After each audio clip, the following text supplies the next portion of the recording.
Hey guys, welcome back. Right, I want to ask you a question. Have you ever noticed when your arrows hit the target, they seem to be sticking out at strange angles? Not massive angles, but you know when you're shooting and you know you're shooting square onto the target, does the arrow stick out at an angle? Or does it stick straight out back towards where you were shooting from?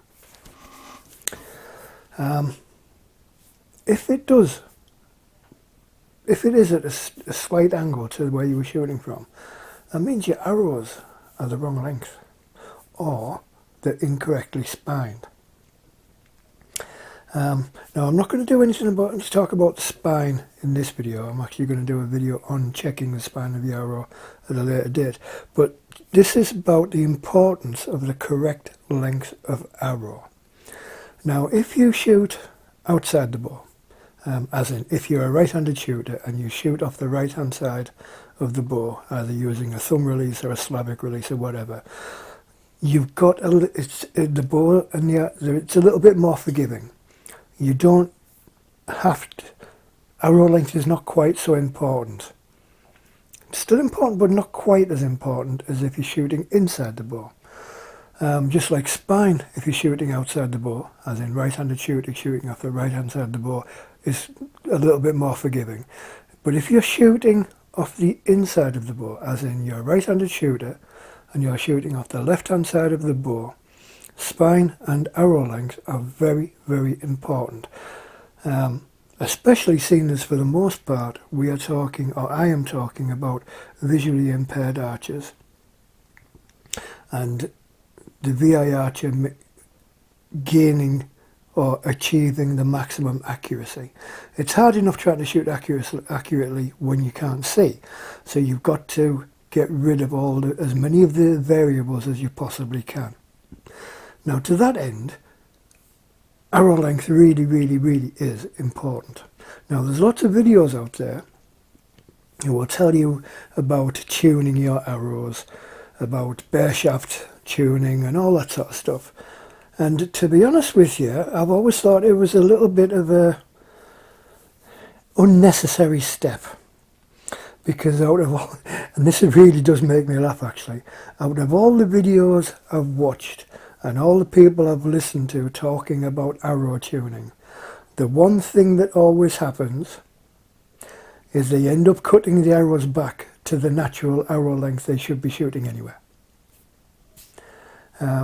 Honestly, I've seen people whose normal arrow length would be 29 inches shooting target style, who start off with a 32-inch arrow and they're bare shaft tuning and they're shooting and shooting and shooting and they're shooting and they're cutting a 1/4 inch off and a 1/4 inch off and a 1/4 inch off and a 1/4 inch off, and eventually they get down to 29 and a half inches shaft length, which is where they should have started off with to start with, because that's their natural arrow length.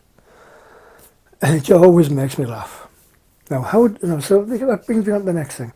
It's like, how do you measure arrow length? I've touched on this before. Your arrow length is your normal draw length plus an inch. Depending on the style of bow, you can go to 1.5 inches plus 1.5 inches. But generally speaking, arrow length is draw length plus an inch. Now, how do you measure draw length? Now, I've showed one way, which is to, well, I'll do it with a bare shaft, is to place the shaft on the centre of your chest, reach your hands up and just bring them down, relax your arms and just bring them down until it's level with the floor.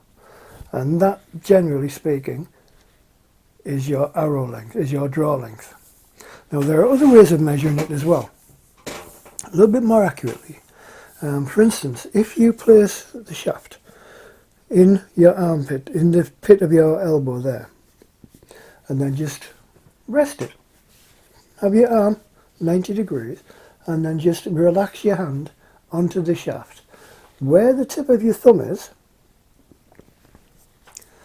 that's half your draw length. Almost exactly half your draw length. So if you double that, that'll give you your draw length. Simple as that, simple as that.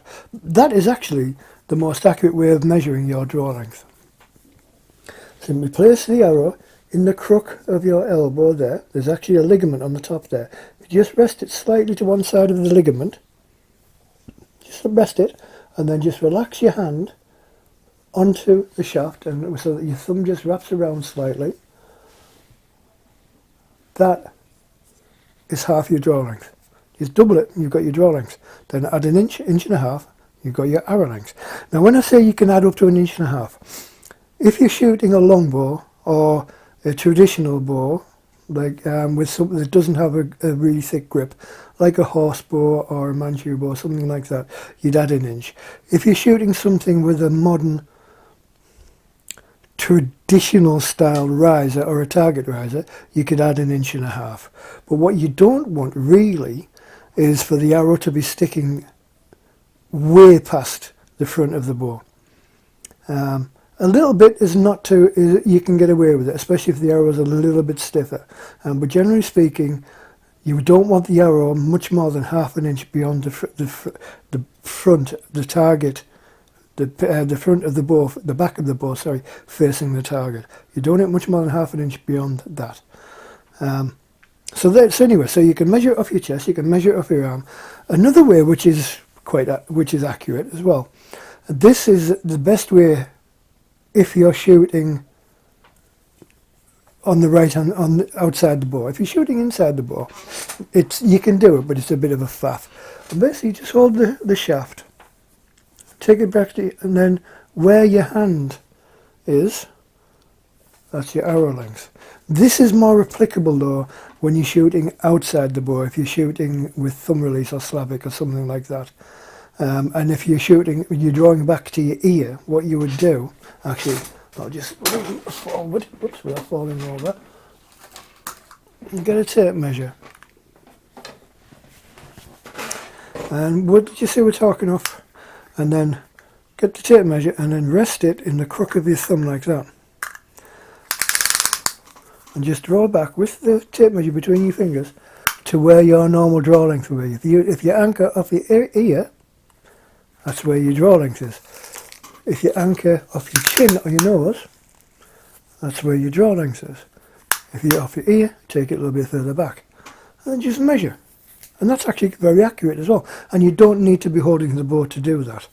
You can just simply rest the tape measure in the crook of your arm, the crook of your thumb, and just draw back. But seeing as we're talking target archery for the visually impaired, just bring it back to there.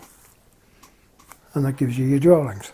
Personally, I think the most accurate way and the best way to do it is actually in your arm. Because it's surprisingly accurate. Just find the little ligament there, rest the shaft there, just relax your hand so it's perfectly natural, with maybe that finger touching the shaft, your thumb just relaxed, and there you go, there's half your draw length. You just double it, add an inch, and you're good to go. Now, as I've said, the draw length is very important. If you have an arrow, say for instance your arrow length is 29 inches, and you've got a 32-inch shaft, and you're shooting it so that you've got 3 or 4 inches sticking out beyond the bow. When you loose, because of the way arrows work, especially if you're shooting inside the bow, the arrow wants to bend when you loose it under the acceleration of the string. Now if you have, and basically the two pivot points of where because the arrow will start to bend straight away, all the weight is at the front where the point is. So that bit wants to stay still. The back gets accelerated, and because the back of the arrow is travelling faster than the front of the arrow at this point, it bends. But it bends up against the body of the bow. Now if you've got that much sticking out beyond, it actually bends around the bow before it even starts to move. And now already, as in like that, imagine that's the bow there, and it bends, it's already pointing off in that direction. So by the time it comes back, it doesn't always come back straight in line with this is down to Archer's paradox. It doesn't always come back straight in line of where you were pointing. If the arrow is too lightly spined and you do that, it whips off to one side, usually that way. But we're talking about arrow length, so if your bow is there, it will actually bend like that. Whereas if it's like that, it bends like that, and then straight away starts to go back the other way. This is why arrow length is so important, and you need to get it right. Anyway, enough of a waffle. We shall talk about something else next time. Thanks for watching. Hope you found it interesting. Don't forget to like, share and subscribe. Especially share. Get your mates involved. Because archery is a social thing after all. See you next time, guys. Cheers.